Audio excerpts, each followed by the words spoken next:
Vă salutăm din nou.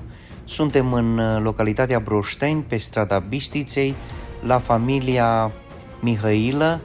Această familie locuiește în Italia și a venit în vacanță exact în ziua când s-a întâmplat această catastrofă și aceste inundații de care fiecare dintre dumneavoastră ați auzit. L-ați văzut în prim plan pe Cristian, prietenul nostru. Am făcut tot posibilul ca să dăm din nou acces acestei gospodării, pentru că a rămas fără acces.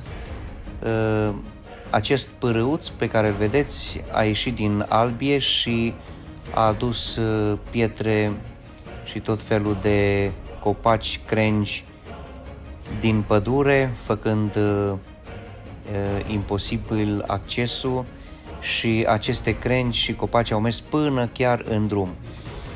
Cristian împreună cu Mihai, pe care îi vedeți aici, Mihai este cu albastru, Cristian este acolo cu verde și ceilalți sunt alți doi voluntari, de care nu mi-am aduc aminte numele.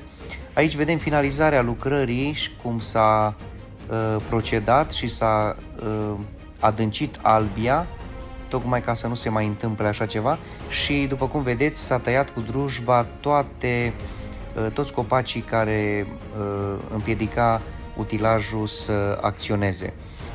Aici a fost prima noastră acțiune în echipă în localitatea Broșteni și iată și utilajul spre ieșire lângă poartă la finalizarea lucrării. Mulțumesc tuturor celor ce au fost lângă noi și acestei echipe minunate fără de care nu s-ar fi putut face nimic.